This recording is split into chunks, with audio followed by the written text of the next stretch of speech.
will now have graduates Kelly Robinson and Jacob Weaver sing the national anthem. Please remove your hats.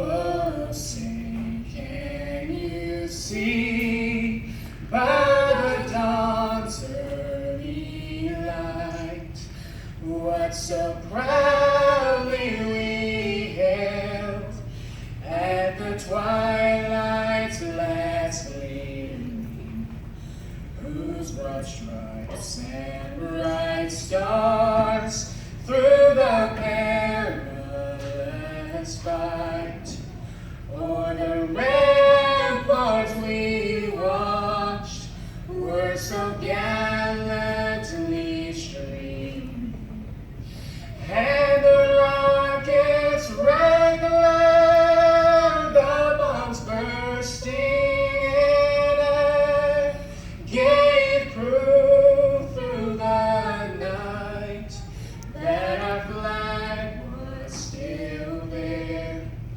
Oh, say does that star-spangled banner yet wave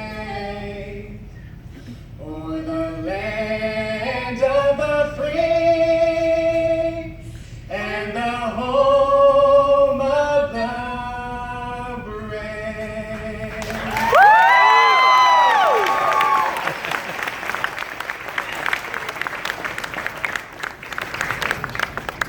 Well, all right. We are off to a great start. All right.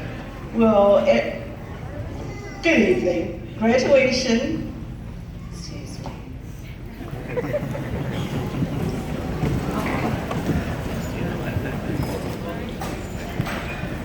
I was so enthralled with the national anthem. I'm proud of our students. Great job. Graduation is a significant milestone and an outstanding accomplishment worthy of utmost celebration. And today we celebrate the academic achievements of our students. In keeping in the spirit of respectful celebration, before we begin this ceremony, let me remind everyone to turn your cell phones to silent mode and to be courteous to those around you by refraining from talking aloud. During the presentation of graduates, we encourage you to express your pride by applauding and cheering. We do ask that everyone is courteous of honoring each of our graduates and making certain that every name is heard and every graduate celebrated void of interference. As we know, a lot of hard work, determination, and perseverance have gone into making this evening happen. Our 48 graduates committed themselves to their education, of which 32 are graduating with an Associate of Arts degree, and 8 are graduating with both an Associate of Art and an Associate of Science degree.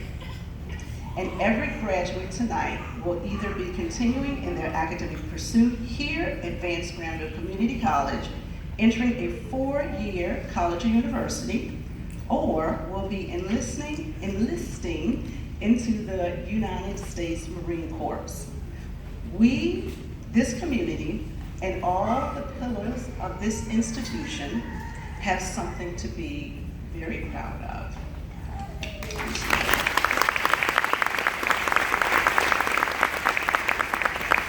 I now call to the podium Jacob Weaver to give our welcome.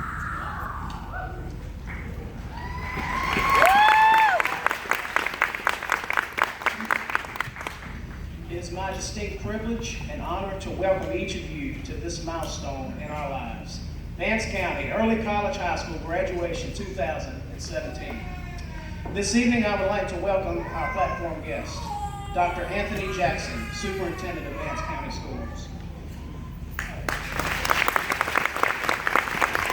Dr. Cindy Bennett, Assistant Superintendent of Student Services. Mrs. Jennifer Bennett, Assistant Superintendent of Finance. Dr. Trixie Brooks, Assistant Superintendent of Curriculum and Instruction. Mrs. Gloria J. White, Board Chair of the Vance County Schools Board of Education. Ms. Tannis Jenkins, Guidance Counselor of Vance County Early College High School. Ms. Tracy Jones Allen, English Teacher and Testing Coordinator, Vance County Early College High School. Dr. Stephanie Williams, President of Vance Grammar Community College. Dr. Angela Valentine, Vice President of Academic Affairs. Ms. Evangeline Mitchell, Vance County Early College High School Liaison. We would also like to welcome the Vance County Board of Education, the Vance County Board of Commissioners, Vance Grammar Community College's Board of Directors, Administration, and staff, all other elected officials, Mr. Michael Bullard, First Principal of Vance County Early College High School.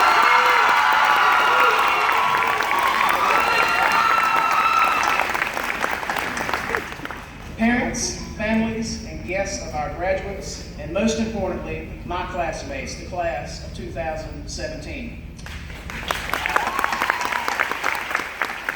At this time, we will now have Ms. Height give her presentation of class. All right, I do want to pause for just a moment and acknowledge Mrs. Ruth Harkness with the school board, Vance County School Board.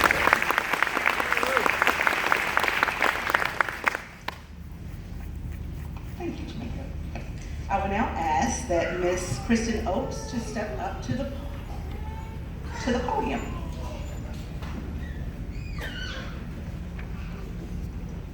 And Mr. Thank you.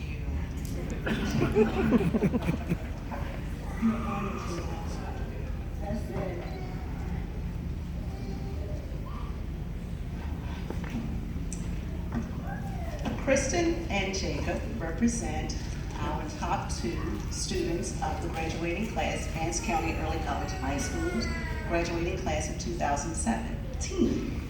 Vance County Early College High School recognizes Jacob William Weaver as salutatorian class of 2017.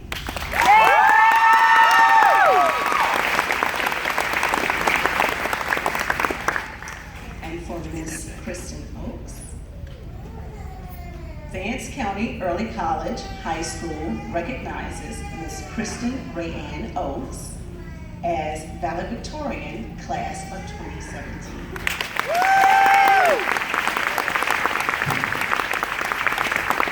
We are indeed proud of the intentional fortitude in your academic achievement, and we celebrate you. And now we will have Jacob, and he will share his salutatorian address.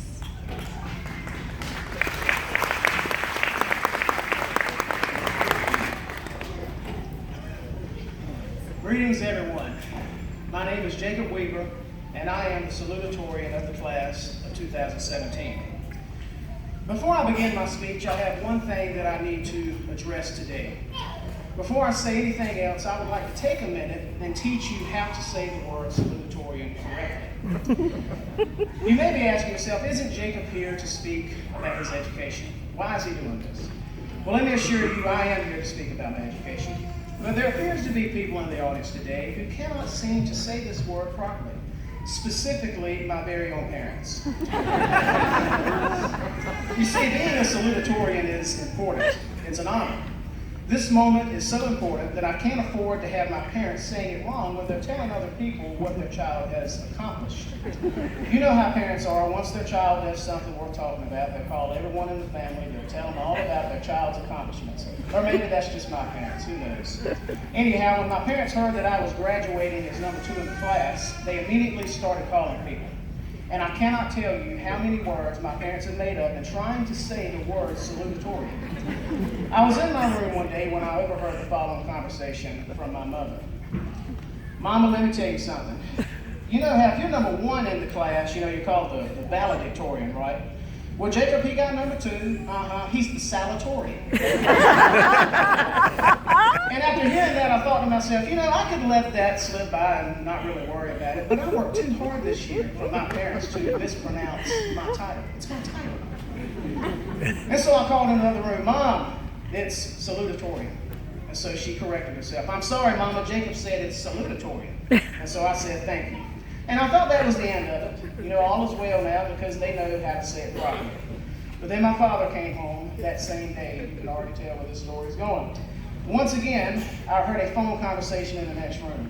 Hey, Daddy, you know Jacob's graduation is soon, right? Yeah, well, he was close to getting that one in the class. He would have been called the valedictorian. Well, now he's number 2, so he's the salutatorian. I found myself having to correct them once again. And this has been going on for about a week and a half. I've heard it all. Salutarian, solitarian, salutarian, and solatorian. Kristen, all I can say is if you'd have just let me be number 1, my parents would have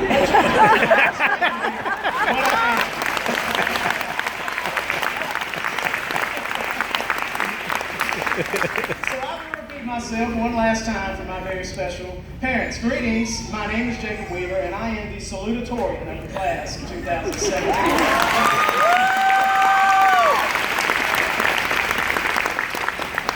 For 5 years, I have waited for this moment. For 5 years, you all have waited for this moment. For some, 4 years was long enough. However, regardless of your time spent here, we have all been waiting for the day when we can say these 3 simple words. We are finished. And today, I'm glad to say that you and I can proudly proclaim those words. It is certainly an accomplishment. But before we continue our celebration, I think it's only fair that we begin by thanking those who have helped us get to this very day. First, I would like to thank God, who has helped me throughout my education. He has made Isaiah 41:10 says, "Fear not, for I am with you. Be not dismayed, for I am your God. I will strengthen you, I will help you, and I will uphold you with my righteous right hand." And indeed, He has.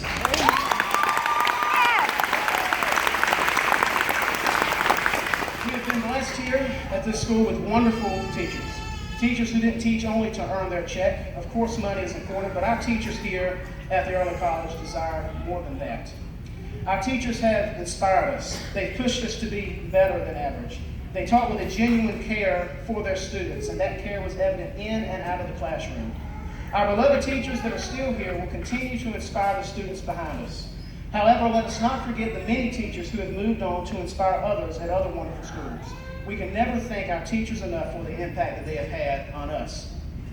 Let us also not forget the miracle workers who resided in offices instead of classrooms. For 4 years, we had the pleasure of knowing Miss Mangum.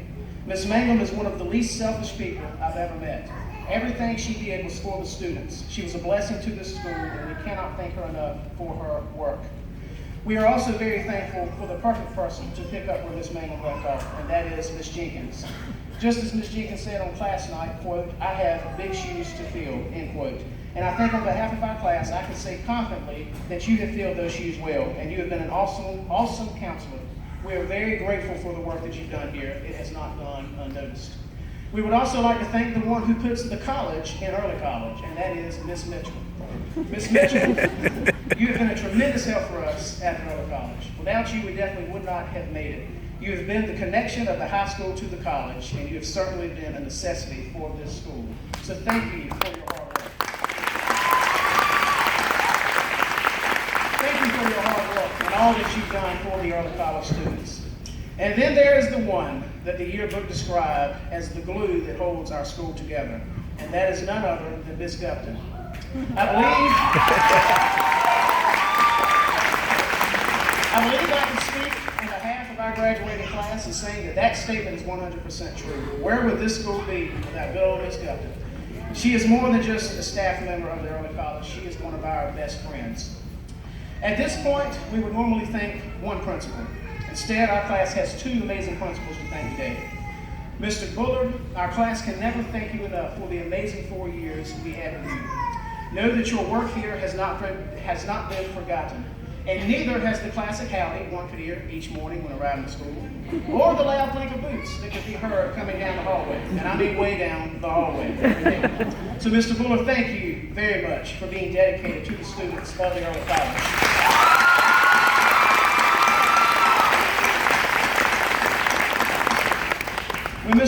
left, we knew the position had to be filled, but we had no idea who would step up.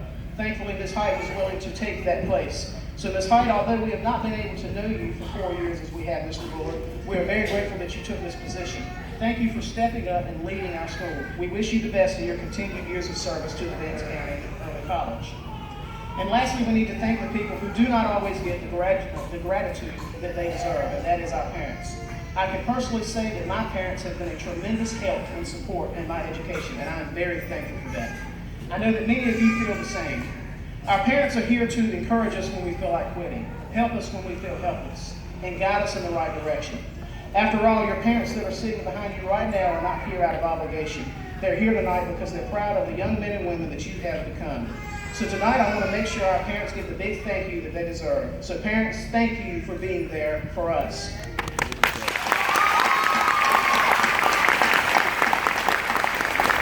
And at this point, I have one final thank you to say, and that is to all of my classmates. I've had the pleasure of knowing many amazing people at the school. Some have gone and some are still here, but I couldn't have asked for a better group of people to spend 5 years with, and I truly mean that. We are a family. At times we were a dysfunctional family, let's just be honest, but we are a family all the same. You guys rock, and I will not forget the friendships that I have made here. I love you all, and congratulations once again to the class of 2017.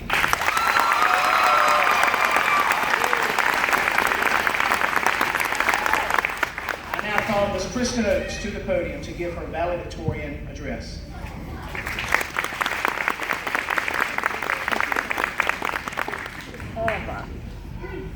Good evening. During the past few years, partisan politics has divided the American people. Whether this division lies between liberal and conservative or Democrat and Republican, citizens across the nation feel isolated from one another due to personal views.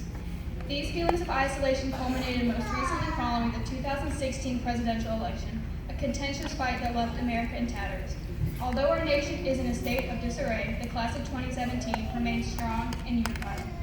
When we all began our journey at the early college, whether it started 4 or 5 years ago, we all faced similar challenges.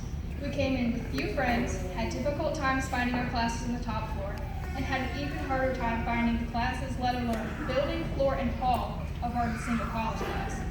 During the first semester, Ms. Herberger broke us into the system of world history, and we all suffered through ACA, which we believed at the time to be pointless since we were all such masters of studying. Second semester, we were all granted a little more freedom. Along with Business 270, some freshmen were granted a second college class, and as those few were fully exposed to the college, we still chose to sit with our fellow early college students. First semester sophomore year, all students, if they had not already, were granted 2 or 3 college classes, as we were fully released to the college to do as we pleased. And if Ms. Herberger didn't break you freshman year, she surely got you second semester sophomore year in civics and economics. Around the same time, many of us began driving and working, as we shared and bonded over countless tales of how terrible our jobs were and the many terrors we faced during our early driving experiences. Junior year meant 2 semesters of biology with Vanetta, filled with pipetting, mad competition during games of Kahoot, and jamming to glycolysis. It also meant 2 semesters of Spanish with Ms. Ford, for many of us. Despite getting A's both semesters in Ms. Ford's class, I cannot for the life of me carry a real conversation in Spanish, and I've never been so thankful to be exempt from end of semester exams. On the college side, however, we were all busy with 2, 3, 4, maybe more college classes, as we all worked diligently to complete our English 3 component, consisting of English 111 and 112, and American Literature. If you were as lucky as I was, you were able to take American Literature 2 with Mr. White, who opened the semester with Walt Whitman's Crossing Brooklyn Ferry, which spoke of the unity that the study could not teach, the preaching could not accomplish.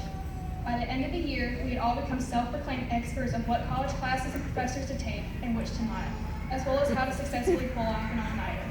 It was junior year for many of us that we learned the value of hard work and determination, and for the mornings that we felt that it would be most beneficial for everyone that we slept in and stayed home, we decided otherwise, for Benjamin Franklin once said, "You will find the key to success under the alarm clock." For the 5th year seniors, senior year was spent with Mr. Hall in American History 1 and 2. A year full of sarcasm and humor, along with his undying support. Though I was unable to share what sounded like memorable experiences in Mr. Hall's class, when asking about his class, my fellow classmates all spoke highly of how entertaining his class was, and how beneficial the group work he assigned was. For many of us fourth-year seniors, we had to take American history on the college side. For those who chose Miss Whited, formerly Miss Placement, semesters were full of daily exit tickets, spontaneous but still dreaded pop quizzes, a term paper, 2 primary source analyses, and 2 hand-numbing 50-minute long torture devices known as the midterm and final. Thanks to the 3 classes I had taken with Miss Whited, whenever I see the letters PSA, I read them as primary source analysis, and I have learned to fit 8 weeks worth of lecturing onto one side of a blank piece of paper. During the same time, many of us were busy taking SATs and ACTs, going on college campus tours, and working hard to build up our resume before we began to apply for colleges and scholarships in the fall. Come the beginning of super senior year, with the newly hired principal, the first day back was spent in the meeting, and just like we had to adjust to our new principal, Ms. Height had to adjust to us. On our first real day of class, we all walked in believing the next 2 semesters would be the easiest of our time at the early college. However, Ms. Allen complained otherwise. The first semester senior seminar was full of various readings, unit projects, and applying for colleges and scholarships, as well as the first part of our beloved graduation project, the 5 to 7 page long research paper. By the first day of second semester, English 4, we were already counting down the days until graduation.